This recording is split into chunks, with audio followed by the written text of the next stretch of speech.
Hello, welcome to the next video. This time round I'm going to offer the engine with the gearbox attached up to the engine bay again, and now I'm going to be joined by Mr. Henry, and we're going to chop the exhaust, chop the chassis, get it all so it all fits with the steering column and everything, make sure everything's all cushy, and then and then hopefully, if we've got enough time, fit the gearbox mount as well. So fabricate all that up, get it all welded up so everything's all straight and level. That's the game plan. Mr. Hendry's kindly took the day off to join us. I've took the day off work. So yeah, it's not a good start though. Yeah, gridlock before we've even got there. Never mind. Here we go again for another crazy adventure. This time we've got Joseph helping. Yay! He's eager to get stuck in and give us a hand. So, nah, not that bit. That bit. That bit. Yeah. Yeah, don't wreck me dashboard. So yeah, he's going to pull some wires out and then start doing the accelerator gear for us. I'm going to be cutting up the expensive header that we've already cut up, and I'm going to be relocating this down and to the left. We've got the other one cut here. This just needs grinding off and then the heat shield put back on top.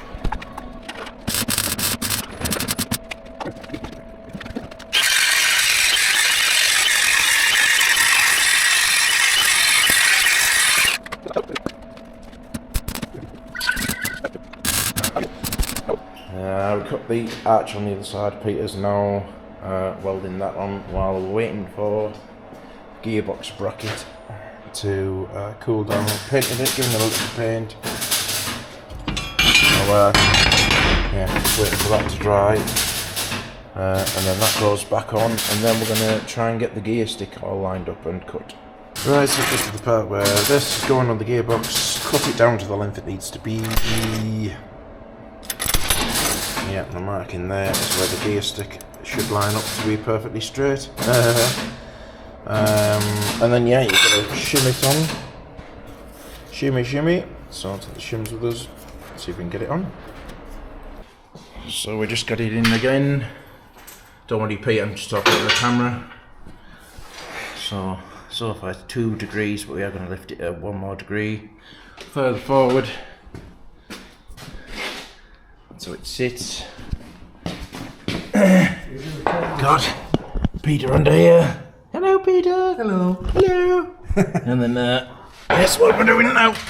It's going to move the bracket ever so slightly, shimmy the engine over a tiny bit, and get the bracket welded onto there.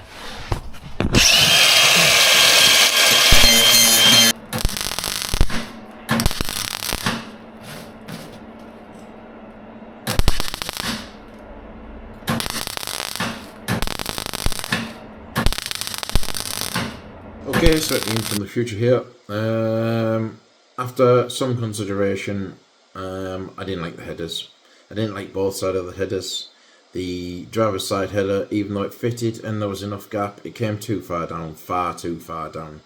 It was going to be the lowest point by a long way, and that's even before we put the bend on it. Then there was going to be 2.5 inch pipes going back.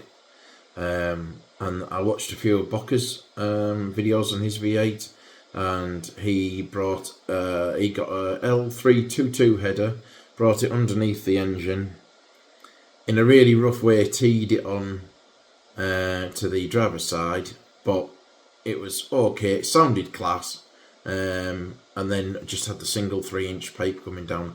So I thought, I've got that header, I've got the L322 header in the garage, and then that frees up the passenger side for the fuel lines and everything to not be anywhere near the exhausts. And then it means I could cut the cat part off, bring it down, and then it was nowhere near. And then the whole exhaust would come up.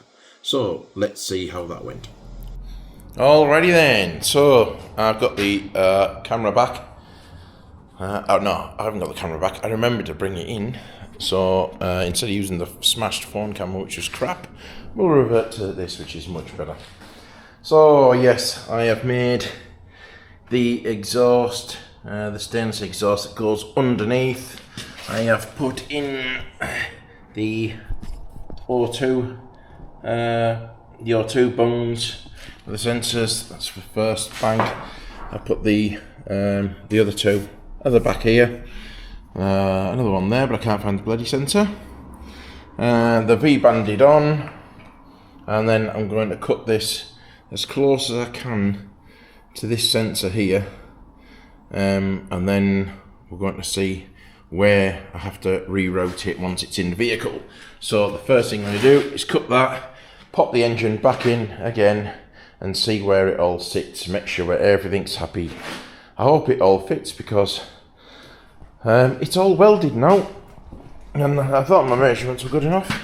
The only thing I'm not too keen about was not the brightest move in the world to put the V-band there.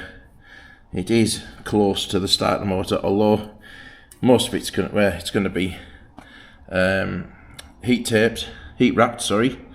And then there is the shell to go around here, but I don't think the shell covers the bottom so much. I think it mainly covers the side, because normally the exhaust would come down here, so it protects the heat from there, not so much from directly underneath. So I might have to look into modifying that in some way.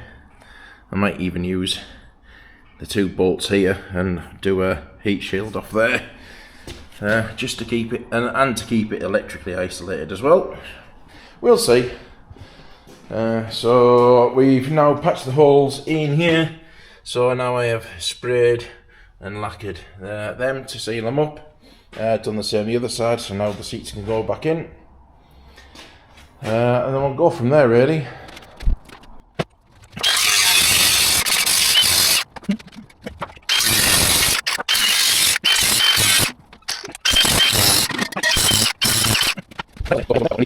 Right, okay. Yeah. Doing that by yourself is fun. Actually, it didn't take 2 minutes. But yeah, once you get the hang of exactly what angles you want, like, and you've took it out about 10 times, then you get into a nice little routine. So threw it in, pumped up the jack on the gearbox a bit to get it somewhere near. It's actually nowhere near. It's nowhere bloody near. Right. Yeah, so the engine, the gearbox has got to come right over. So I'll reposition that. There.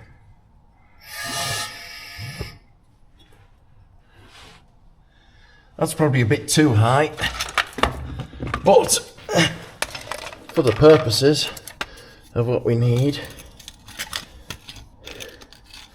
stand up.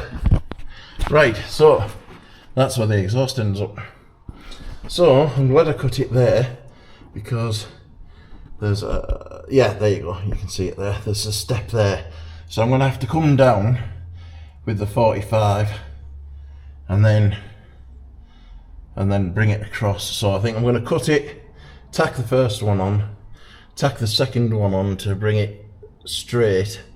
See, that I was going to put a flexi on there, but I'm glad I didn't now. So yeah, 45, 45, then the flex. Might even put a little bit of 3-inch in between just to bring it. Is that about the right height? Yeah, I think that's about the right height for the gearbox. So yeah, we're going to clear the gearbox too. The drive shaft doesn't matter, because that will be tucked up out the way. You'll regret putting that there, because it'll fucking drop on my face, no doubt. So yeah, so it's nearly low enough, but it would actually like touch the chassis, and we don't want that. So right, let's cut some 90-degree elbows. Okay, brilliant plan. Get the 90-degree 3-inch bend, cut it to 45, and then try it out to offset it. Wasn't 3-inch, was it? It was 2.5, and I didn't even notice, you idiot. So right, got a bit of pipe, did a 45, 2 tabs on there, 45-ish there, And then, yes, let's see if this will do it. Under we go. Yes. So, are you in shot? Sort of. That's better. Right, so, yeah. If I tack you onto there.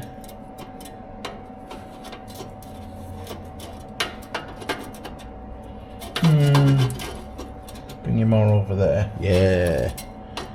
If I bring you more over there. Down a bit. Yeah, that's yeah. Something like that. Right. Get the welder. Tack them onto there. Undo the V-clamps, and this is where you try to fit everything. See where the V-clamp bolt is?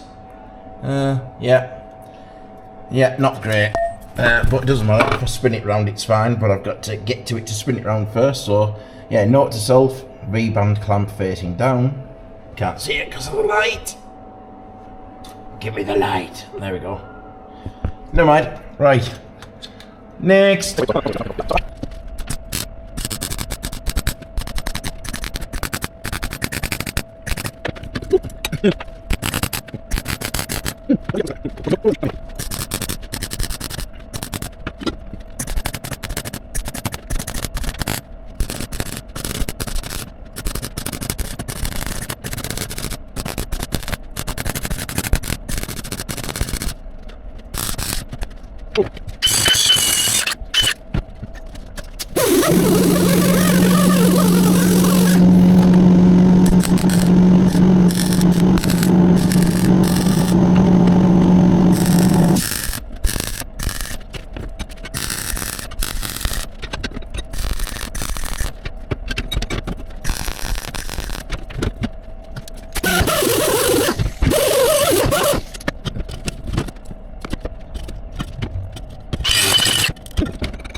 Here we go again, back under the car. Right.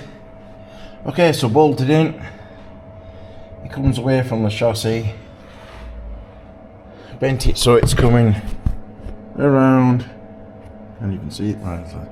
It is. Yeah. Get some light in here. There we go. So it's coming back around, and then I'm gonna do a little curve to straighten it up. The only downside is it is definitely now the lowest point. There's the chassis there, chassis legs, I should say. It's only a couple of inches low, an inch or so low, but that is the lowest point of the car. So yeah, when Bocker put a skid part on, welded a skid plate on, I think I might do the same, but instead of welding it front and back, so it's not a flexi anymore. I think I'm just gonna weld a shield onto there that just sits back over, and then if it skims against it, skims against it, but it still remains a flexi fitting. But yeah, it might go further up yet with the gearbox. I haven't put the gearbox in position properly yet. Yeah, there's the point. Let's put the gearbox brackets on and find out. Right, okay, so the new gearbox brackets are on. It did allow me to adjust the lateral position. We got plenty of room there. Not so much there, but once I put the resonator going along there, I can dictate its height so it sits just below, so we're not tapping away. Drive shaft fits. I'm trying to get the right angle. The drive shaft gives me, what's that, 15-20 mil with a play there. So that's plenty. Because I've got the new brackets on, I shuffled the gearbox across a tiny little bit, and then I fit the arm for the gearbox. So Now the gear lever, should I say, the gear lever now should be central, and now I'll find out where it's going to rest. Is it going to hit the e-brake? Let's find out. Right, so I've put it a little bit of a tilt to yonder side to give me a little more gap between the e-brake. So first is that, which is plenty of room. Third, fifth, second, fourth, lovely. So reverse is over, and that reverse is tight over to it. But when you're sat on the driver's side, I will just palm it from that side like that, and then yeah, because how many times do you reverse? So there's dirt everywhere. So yeah, so far so good. Nice.